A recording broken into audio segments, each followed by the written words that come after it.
चलिए कंटिन्यू करते हैं video number 2 for the day. इसमें कुछ और कंपनीज है। अब अगेन ये भी नॉन फाइनेंशियल स्पेस में ही होगा। नाम तो आपको आई गेस पता चल गया। अब देखिए, सबसे पहले पॉइंट है कि कोई भी कंपनी हो, एक बेसिक रूल है, ठीक है। Specially to my new subscribers, अगर आप मेरा वीडियो पहले बार देख रहे हो या आप मुझे जानते नहीं हो तो मैं उनके लिए ही बता रहा हूँ ये, बिकॉज जो मेरे साथ इतने दिनों से मेरा वीडियो देख रहे हैं, पुराने पापियों को समझ में आ गया ग्रोथ का कॉन्सेप्ट। लेकिन अगर आप नया हो, ठीक है, आपको ये समझना पड़ेगा, कोई भी कंपनी का जितना बड़ा भी ब्रांड हो, उस कंपनी में जितने भी बुक्स लिखे हो इन द पास्ट में, जितना भी फंड मैनेजर ने जितना भी स्टोरीफिकेशन किए हो, right, about the founder and how he started the business, आपको इमोशनल बनाया, मार्केट को इन सबसे कोई फर्क नहीं पड़ता है। सिंपल सी पॉइंट है, ठीक है। मार्केट देखता है बिजनेस में ग्रोथ है कि नहीं, मार्केट देखता है सिर्फ फ्यूचर में क्या होगा। आप पीछे की तरफ देख रहे हो तो ये आपका इशू है। इसीलिए क्या होता है ना, लोग एक स्टॉक में पैसा डालते जाता है और वो स्टॉक कुछ करता नहीं है, पूरा बुल मार्केट निकल जाता है और पैसा नहीं बनता है, ठीक है। तो पॉइंट ये है कि बिजनेसेस लाइक इन्फोसिस या नेस्ले, इसमें हम बात करेंगे। नेस्ले का सेल्स ग्रोथ इज 0%, ठीक है, एकदम 0 या 1% से सेल्स ग्रो किया। अब आप मुझे बोलोगे कि लाइक नेस्ले का बहुत बड़ा मोट है, मिल्क का बिजनेस है, ये है, सेरिलैक है, वो है, किसी को फर्क नहीं पड़ता, किसी को फर्क नहीं पड़ता नेस्ले का कितना बड़ा ब्रांड है, ठीक है। 1% का सेल्स ग्रोथ है नेस्ले का, ठीक है, प्रॉफिट का भी कोई ग्रोथ नहीं है। और नेस्ले का मैनेजमेंट का जो वो डॉक्यूमेंट भेजा, उसमें वो लोग सिर्फ वही रोना धोना, लाइक इसका मतलब इसका रॉ मटेरियल का प्राइसेस बढ़ गया, उसका ये हो गया। तो द पॉइंट इज के लाइक जब आप बातें कर रहे हो कि लाइक से जब आप मार्जिन का प्रेशर का बात कर रहे हो और जब आपका सेल्स ग्रोथ नहीं है, ठीक है, स्टॉक ऊपर नहीं जाता है। तो और ऐसा नहीं कि नेस्ले का पी है 2 या 5, ठीक है, नेस्ले का पी 70 50 पता नहीं कहां पे है, ठीक है। तो जो भी पी में हो, स्टॉक प्राइस टू अर्निंग्स का बात हो रहा है, ठीक है, तो जो भी पी में हो कंपनी, अगर उसमें ग्रोथ नहीं आता है ना तो कुछ नहीं होता है, ठीक है। ये नेस्ले टाइप का कंपनी में अगर आप इन्वेस्टेड हो आज, तो आपको सिर्फ डिविडेंड मिलने वाला है। और जो भी हो, मतलब देखो, इससे पहले भी जब मैं बात करता हूं ऐसे कंपनीज का, मेरे को कुछ कमेंट्स आता है नीचे, बोलता है के लिए कितने बड़े कंपनीज है, एक न एक दिन ठीक हो जाएगा। आपको कैसे पता, ठीक है। और आप यही तो ब्रेन वॉश होके बैठे हो, राइट। इसीलिए देखोगे ये नेस्ले हो, Hindustan Unilever, HDFC bank, Asian paints, Berger paints, Pidilite, कोई पैसा नहीं बना रहे, पेज इंडस्ट्रीज कोई पैसा नहीं बना रहे, बिकॉज यही ब्रेन वॉशिंग हो चुका है। पहले आके फंड मैनेजर्स आके ये कहानी बोल के चला गया। और प्रॉब्लम क्या है ना, एक दिन मैंने एक वीडियो बनाया था, यही मैं बोला था कि जब वो कहानी आपको रच रहा था, उस टाइम पे ग्रोथ था, ठीक है। लेकिन वो जो फंड मैनेजर है, उसने आपके दिमाग में गलत फैमिली कहां डाल दिया, मैं बता रहा हूं। उसने आपको यह समझा दिया कि यहां पे तो बिजनेस में हमेशा पैसा बनेगा, और हमेशा पैसा तब बनता है जब बिजनेस हमेशा ग्रो करता है। लेकिन क्या हुआ, उस टाइम के बाद से ये बिजनेसेस में पूरा स्लो डाउन आ गया। स्लो डाउन मतलब ग्रोथ का स्लो डाउन। ये गलत बात है कि नेस्ले बंद नहीं होगा, समझो। बहुत लोगों को तो ये भी समझ नहीं आता है कि ग्रोथ रेट में प्रॉब्लम आता है तो स्टॉक नहीं चलता है। बिजनेस बंद नहीं हो रहा है। पिछले साल भी 100 रुपए का सेल्स, इस बार भी 100 रुपए का सेल्स, 0 नहीं हो रहा है। तो 100 वर्सेस 100 में ग्रोथ रेट ही 0% ना, वही नेस्ले का सीन है। नेस्ले का मैं ये नहीं बोल रहा हूं कि वो डूब जाएगा। Got it. So the point I am trying to say, इसके लिए कोई भी कंपनी हो जाए, उसका जितना भी अच्छा बैकग्राउंड हो, अगर वो ग्रो नहीं करता है ना, मार्केट मतलब मार्केट में तो आप पैसा नहीं बनाओगे। अब ट्विटर में आओ, लड़ो। देखो पिछले 2 साल से, 1.5 साल से मैं एचडीएफसी बैंक के बारे में बोलता हूं और एचडीएफसी बैंक के क्रिटिक्स आके मुझे गाली गलौज करते हैं, लेकिन वही तो पैसा नहीं बनाया ना। पिछले 1.5 साल 2 साल में ये बुल मार्केट में भी एचडीएफसी बैंक को लेके बैठा है और रोते जा रहा है, ठीक है। तो the point is, your job is not to win an argument against me. Your job is to make money in the stock market. तो HDFC Bank grows at 7%. उनका loan book grew at 7%. How the hell are you going to make money in HDFC Bank? मतलब the point is के लिए मुझे ये समझ नहीं आता है, लोगों को ये पॉइंट है के लिए उनको लगता है कि मार्केट पास्ट देखता है, तो वो पीछे की तरफ देख रहे हैं। एचडीएफसी बैंक में आदित्य पुरी जी ने क्या क्या किया, शशिधर जगदीशन आदित्य पुरी के साथ कितना अच्छा काम किया, लेकिन मार्केट को इन सबसे कोई फर्क नहीं पड़ता है। आज अगर HDFC bank goes back up to let's say growing at 20%, फिर से इसका प्राइस टू बुक का रीडेटिंग होने लगेगा। लेकिन अगर 5-6% से ग्रो कर रहा है, 7% से ग्रो कर रहा है, तो इसका प्राइस टू बुक सस्ता ही होगा ना, बिकॉज अल्टीमेटली पैसा निकल रहा है एचडीएफसी बैंक के स्टॉक से। तो बट रिटेल इन्वेस्टर्स, वही मतलब होता है ना, एफआईआई निकल जाता है और रिटेल इन्वेस्टर को देके, और रिटेल इन्वेस्टर बैठे रहते हैं और अपना टाइम होराइजन को लंबा खींचता रहता है। मतलब जितना ज्यादा आप अंडर परफॉर्म करोगे, उतना आप अपने आप इग्नोरेंस को जस्टिफाई करने के लिए you would extend the time horizon. और सब लोग मुझे यही बोलते हैं, मैं तो 10 साल के लिए इन्वेस्टेड हूं, कभी ना कभी पैसा बन ही जाएगा, लेकिन ऐसा होता नहीं है। एनीवे, सो यहां पे बात है नेस्ले की, ठीक है, कोई ग्रोथ नहीं है। दूसरी बात है इन्फोसिस की। इन्फोसिस का ग्रोथ का गाइडेंस इन FY25 ओवर FY24 कितना है? 3%।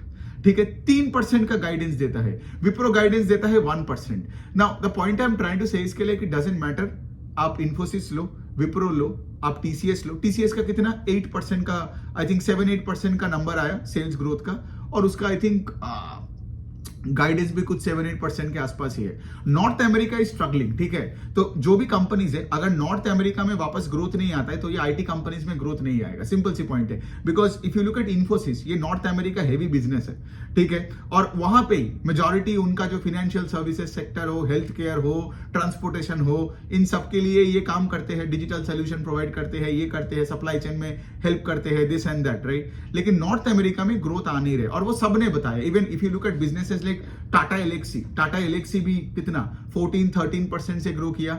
और एलटीटीएस का भी जो गाइडेंस है, right, because LTTS is also north America heavy, तो एलटीटीएस का भी गाइडेंस है कि लाइक कितना अमित चड्डा ने कितना बोला, 8-10% का गाइडेंस दिया।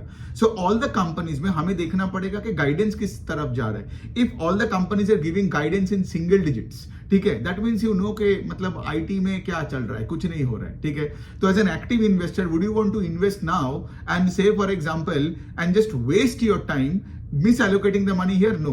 मैं क्या कर रहा हूं, मैं तो आईटी को ट्रैक कर रहा हूं, लेकिन जिस दिन मैं देखूंगा कि माहौल बेटर हो रहा है, ठीक है, जैसे इन्फोसिस का भी, I don't know if I have written the data down, हाँ, जैसे एम्प्लॉइज, ठीक है, एम्प्लॉइज का जो काउंट है इन्फोसिस का, that has gone down on a YOY basis in Q2। अभी इन्फोसिस का 3.1 लाख एम्प्लॉइज होगा। लास्ट ईयर सेम क्वार्टर में I think it was 3.3 lakh. तो सोचिए ना, जो गाइडेंस देता है 4% या 3%, और जिसका एम्प्लॉय बेस डाउन हो रहा है, मैं उसमें पैसा थोड़ी डालूंगा, पागल हो क्या। लेकिन पॉइंट क्या है, इन्फोसिस को मैं ट्रैक कर रहा हूं, सारे आईटी कंपनीज को मैं ट्रैक कर रहा हूं। जिस दिन मैं ये देखूंगा कि से एम्प्लॉयज एडिशन चालू हो गया, ठीक है, और मैनेजमेंट ने गाइडेंस बढ़ाया, मैं अगले दिन सुबह उठ के खरीदूंगा। फिर क्या होगा, मेरा पूरा स्टॉक के पीछे मोमेंटम भी आ जाएगा, and I don't lose my time in the market waiting in hope. अब आप बोलोगे 20% ऊपर खरीदना पड़ेगा, खरीद लूंगा, बिकॉज उसके बाद भी वो स्टॉक डबल होगा ना। मैं कोई इन्फोसिस का बात नहीं कर रहा हूं यहाँ पे, मैं कोई भी कंपनी का एक नेचर का बात कर रहा हूं, ठीक है। अगर आप बिजनेसेस को ट्रैक करते हो तो आपको समझ में आता है कि कहां से निकलनी है और कहां पे घुसनी है, ठीक है। तो यहां पे तो आपका position building is very very critical. जैसे माइक्रो फाइनेंस स्पेस, निकलने का टाइम पिछले 9-10 महीने से था, अभी भी चल रहा है निकलने का, ठीक है। सबका रिजल्ट्स खराब आ रहा है, ठीक है, सबका एमएफआई में बुक का मतलब डिसबर्सल ग्रोथ नहीं हो रहा है, एसेट क्वालिटी खराब हो रहा है, कलेक्शन एफिशिएंसी में प्रॉब्लम आ रही है। So the point I am trying to say, इसके लिए अगर आप ट्रैक करोगे ना, तो आप आईटी में आज नहीं रखोगे आपका पोजीशन, आप माइक्रो फाइनेंस में नहीं रखोगे, बड़े बैंक्स में भी नहीं रखोगे, ठीक है। मैं तो ऑफकोर्स ये कोटक और इन सब का, आरबीएल बैंक का भी आज एक अपडेट, मतलब अगला वीडियो वही बनाऊंगा। लेकिन आई एम ट्राइंग टू से, इसके बड़े बैंक्स में क्रेडिट ग्रोथ कॉन्ट्रैक्ट हो रहा है, ठीक है। क्रेडिट ग्रोथ मतलब अभी सब 10, 12, 13, 14% के ऊपर कोई दे ही नहीं रहा है ग्रोथ, क्रेडिट ग्रोथ। मार्जिन्स में यहाँ पे कॉन्ट्रैक्शन हो रहा है बिकॉज ऑफ द फैक्ट के लिए, बिकॉज अभी भी राइजिंग इंटरेस्ट रेट सिनारियो, और तुम्हारे यहाँ पे आरओई सबका नीचे की तरफ जा रहा है, ठीक है। ऑल्दो एसेट क्वालिटी अच्छा है, ठीक है, that is a one good thing, मतलब बैंक्स का बैलेंस शीट स्ट्रांग है, लेकिन ग्रोथ उतना नहीं है।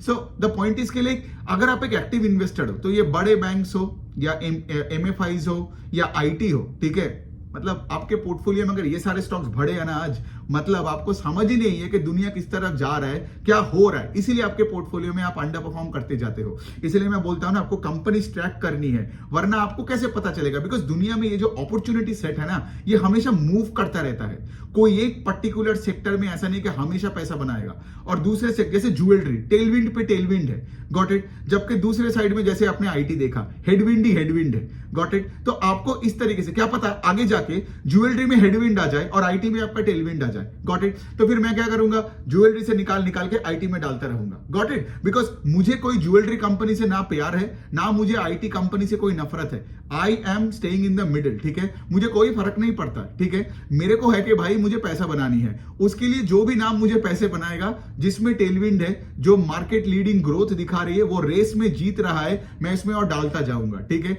और जहां जहां से फॉर एग्जांपल ये माइक्रो फाइनेंस में, ठीक है, अगर आप मेरे पोर्टफोलियो देखे होते पिछले 1.5 साल पहले, 2 साल पहले से लेके, मेरे पास 2-3 माइक्रो फाइनेंस बेस्ड इंस्टीट्यूशंस था, स्मॉल फाइनेंस बैंक था, फिर आपका एनबीएफसी इन एमएफआईज था, लेकिन जब वो ग्रो कर रहा था मैं था उनके साथ, लेकिन इस साल के बिगिनिंग से लेके मैं सारे माइक्रो फाइनेंस कंपनीज को निकालना चालू कर दिया एंड आई थिंक मार्च 2024 से पहले ही मैंने सब निकाल दिया और मैं कहीं और डिप्लॉय कर दिया, है ना। So the point I am trying to say इसके लिए आपको इस तरीके से सोचना पड़ेगा। तो अगर आपसे इन्फोसिस या नेस्ले लेके बैठे हो, मतलब you have a fixated mindset and you live on ignorance, ठीक है, वो कहानी लेके दिमाग में रख के बैठे हो, तो अब क्या ही होने वाला है, you are not going to make money, right. तो इसीलिए मेहनत करनी पड़ेगी। अगर आप मेहनत नहीं करोगे ना, तो दुनिया में ऐसा कोई बंदा है नहीं जो कुछ पढ़ा नहीं लिखा नहीं, दो टीवी में मीडिया में 2 इंटरव्यू सुन लिया और बहुत अमीर बन गया। नहीं, आपको बहुत मेहनत करना पड़ेगा और ये सब एक्सक्यूजेस नहीं चलेगा कि मेरे तो जॉब है, वो है, ये है, ठीक है। आप एक्सक्यूजेस देके क्या फायदा,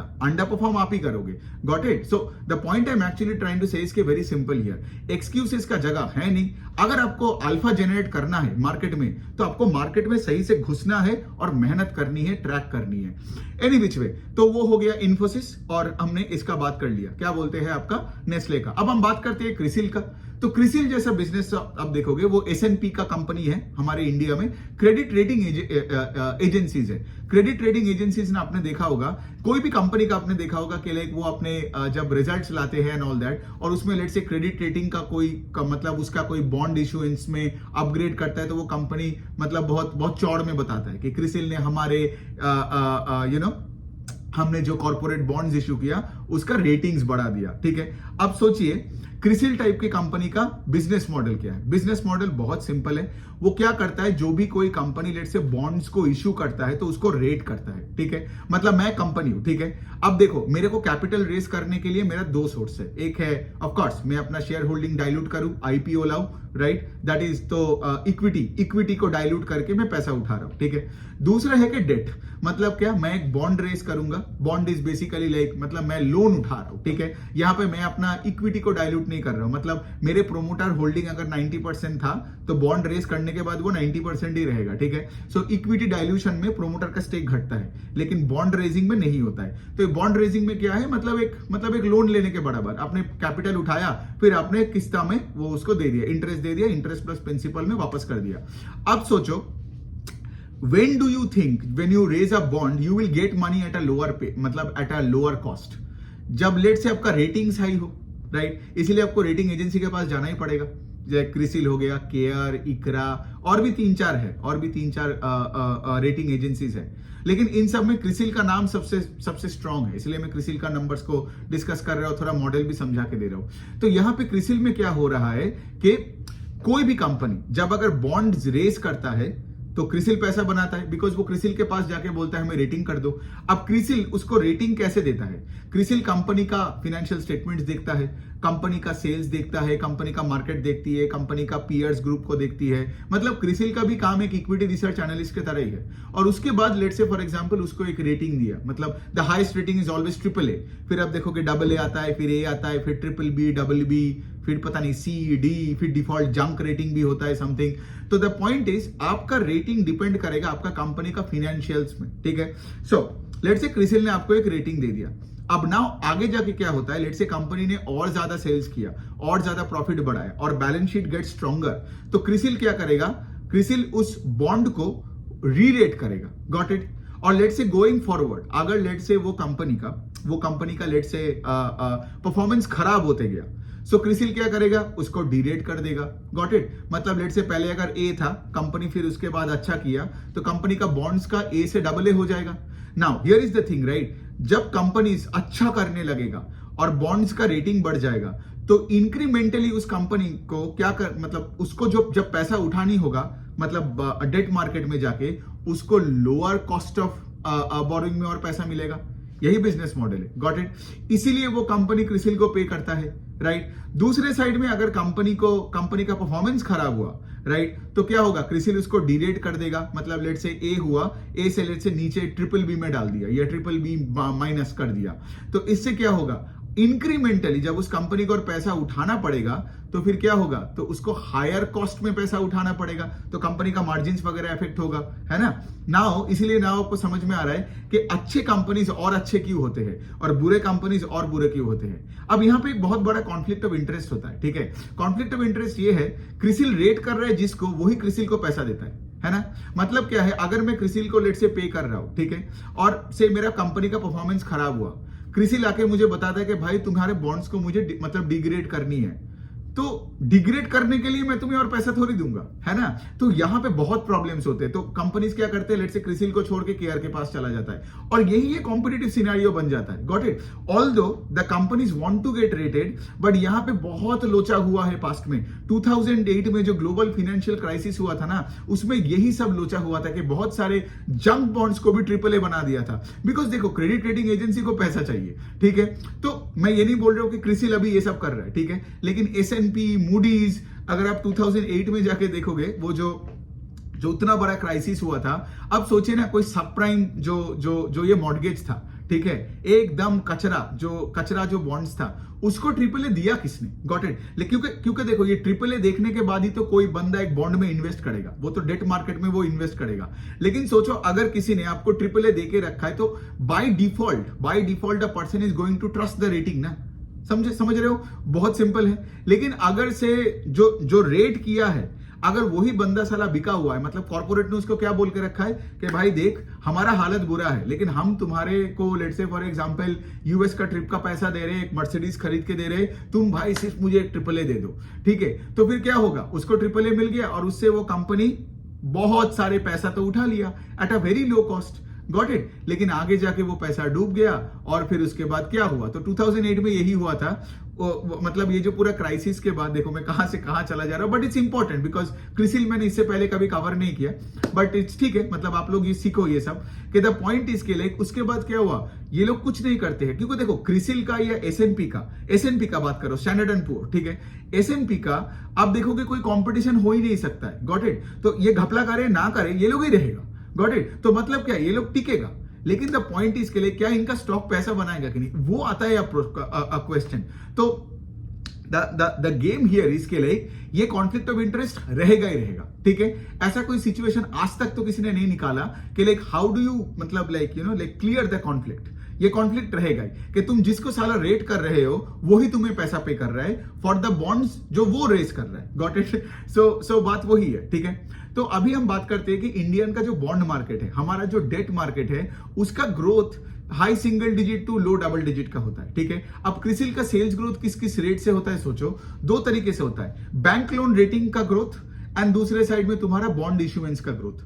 बैंक लोन रेटिंग का मतलब बैंक्स जो लोन्स देते हैं उसको भी रेट करते हैं। Got it. तो हमारे जो भी सिस्टम क्रेडिट का जो ग्रोथ है, क्रिसिल का ग्रोथ उसके साथ कनेक्टेड है। Got it. क्योंकि बैंक जो लोन्स दे रहे हैं उसको भी देखना पड़ेगा ना, क्योंकि बैंक का अगर फाइनेंशियल खराब हुआ तो क्रिसिल उसको खराब रेटिंग देगा, सेम स्टोरी, ठीक है। और बॉन्ड इश्यूएंस बाय कॉर्पोरेट्स। अब क्रिसिल का डेटा पता नहीं मैंने लिखा कि नहीं, हाँ, तो क्रिसिल का इंडिया में कुछ 7000 large scale, mid scale, small scale corporates को वो रेट करता है, 7000। अब सोचिए, अगर आपका ग्रोथ नहीं है, let's say in issuance of bonds, तो क्रिसिल और किसको रेट करेगा? मतलब क्रिसिल का भी ग्रोथ नहीं आएगा।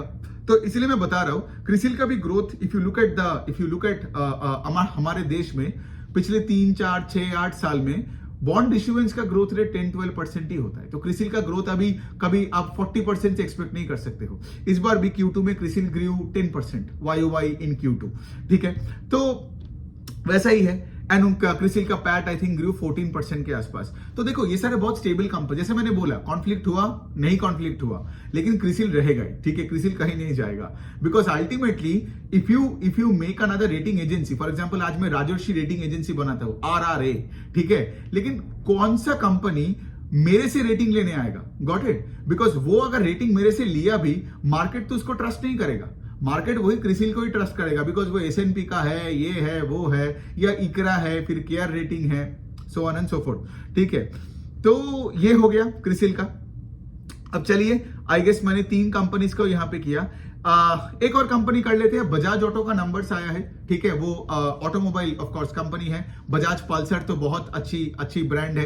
अब बजाज ऑटो ने क्या किया, बजाज ऑटो ये जो प्रीमियमाइजेशन का खेल है, वो पूरा ही पल्सर के साथ खेल रहा है। और उनका आप देखोगे ट्रायम्फ के साथ, ट्रायम्फ जो यूके वाला जो बाइक है, उनके साथ उनका जो बिजनेस जो खरीदा, तो ट्रायम्फ और बजाज पल्सर इन दोनों का वो पूरा प्रीमियमाइजेशन का ट्रेंड में बजाज ऑटो का नंबर्स अच्छा ही आया है। और हमारे देश में पिछले एक साल में आप देखोगे टू व्हीलर का market has come back up pretty well, because अभी कमर्शियल व्हीकल या फोर व्हीलर्स का, ठीक है, उतना ग्रोथ आपको दिखेगा नहीं। मारुति का भी आप नंबर देख लो, या आप टाटा मोटर्स का भी आप कमर्शियल व्हीकल का नंबर, या अशोक लेलैंड का भी देख लोगे, कमर्शियल व्हीकल और फोर व्हीलर्स में उतना ग्रोथ नहीं है। सबसे अच्छा ग्रोथ है अभी आपका टू व्हीलर स्पेस में, एंड ऑफ कोर्स आपका एंसिलरी स्पेस में सिलेक्ट कंपनीज में तो है, लेकिन टू व्हीलर अगर मैं सारे ऑटो कंपनीज का सेग्रीगेशन में बताऊं तो इसमें बहुत अच्छा ग्रोथ है। दूसरा तो ऑफ कोर्स आपने देखा होगा, राइट, कि लाइक हमारे गवर्नमेंट ने जब वो सब्सिडी दिया था, राइट, इलेक्ट्रिक व्हीकल में, उस टाइम पे बहुत अच्छा ग्रोथ रेट आया था टू व्हीलर का इलेक्ट्रिक व्हीकल में।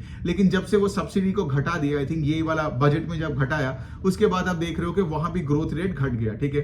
तो ये एक अपडेट है। इनका सेल्स ग्रू 20% के आसपास, Bajaj auto, right, and double digit का वॉल्यूम ग्रोथ है इनका बोथ। अब बाय द वे इनका सीवी वाला सेगमेंट भी अच्छा ही किया बजाज ऑटो का, लेकिन उनका मेन है पल्सर, और उनका जो टू व्हीलर वाला सेगमेंट है दैट ग्रू अराउंड 20% के आसपास। इनका चेतक करके एक इलेक्ट्रिक स्कूटी वाला जो सेगमेंट है, आई थिंक उनका सेल्स आई थिंक ट्रिपल हो गया, आई थिंक या करेक्ट, उनका वॉल्यूम्स ट्रिपल्ड हो गया। मतलब इस क्वार्टर, मतलब पिछले क्वार्टर में इन Q2 इन लास्ट फिस्कल में अगर उन्होंने एक चेतक बेचा होगा तो अभी वो 3 चेतक स्कूटर बेच रहे हैं, ठीक है। बट लो बेस का इफेक्ट है, बट फिर भी Chetak scooty is doing well, इससे ये पता चलता है। एक्सपोर्ट भी अच्छा कर रहे हैं, लैटिन अमेरिका बोलो, अफ्रीका बोलो, ठीक है, तो ये सारे मार्केट्स भी अच्छा कर रहे हैं। बिकॉज आप बजाज ऑटो टाइप के कंपनीज को देखोगे ना, और आई थिंक उनका 30-35% के आसपास का जो वॉल्यूम्स होता है टू व्हीलर्स का, वो आता है आपका एक्सपोर्ट से, बाकी आपका डोमेस्टिक मार्केट से होता है। और अगर मैं टोटल टू व्हीलर्स का बात करूं कि डोमेस्टिक मार्केट में, तो डोमेस्टिक मार्केट में टू व्हीलर्स का जो ग्रोथ है वो 26% का है। और ओवरऑल अगर आप देखोगे, ओवरऑल मतलब अगर मैं टू व्हीलर और कमर्शियल व्हीकल को मिला के बात कर रहा हूं across domestic and international, so that entire volumes मतलब के लिए कितने गाड़ियां बेचा है two wheeler and commercial vehicle मिला के, ठीक है, दैट ग्रू 16%। सो इंडिया में टू व्हीलर का वॉल्यूम ग्रू 26% एंड ओवरऑल पूरा मतलब एक्सपोर्ट और डोमेस्टिक मिला के दैट नंबर इज 15% का volume growth, right. So that's actually pretty cool and अच्छा ही नंबर्स है। And I think the total number is 12 lakhs के ऊपर in one quarter Q2 when I say two wheelers and commercial vehicle in across the world, ठीक है। सो अच्छा ही है बजाज ऑटो का नंबर। एंड चलिए, तो यहाँ पे तो 3-4 कंपनीज हमने और डिस्कस किया, राइट। तो अगेन लर्निंग क्या है, जहां पे ग्रोथ नहीं है वहां पे दूर रहो, जब तक ग्रोथ नहीं आता है सिर्फ ट्रैक करो, पैसा मत डालो, राइट। एंड ऑफ कोर्स उसके साथ साथ पोर्टफोलियो को हमेशा आप चर्न करो इन अ वे के लिए, ताकि आपका कैपिटल मिस एलोकेशन ना हो बिकॉज ऑफ इग्नोरेंस, ठीक है। तो चर्न करना प्रॉब्लमेटिक नहीं है। जो लोग बोलते हैं हम चर्न नहीं करते, मतलब either they are like god because they have figured out everything कि दुनिया में आगे कौन कंपनी क्या करने वाला है, और वो ट्रैक ही नहीं करता है, दे आर इग्नोरेंट, और ये सब बोल के उनको लगता है कि like they have a high moral ground. तो वो सब हमें नहीं करना है, राइट। हमें पैसा बनानी है स्टॉक मार्केट में, और जहां ग्रोथ है, जहां पे अपॉर्चुनिटीज है, हमें वहां रहनी है। ओके, सो कोई क्वेश्चन हुआ तो of course you can let me know on the comment section.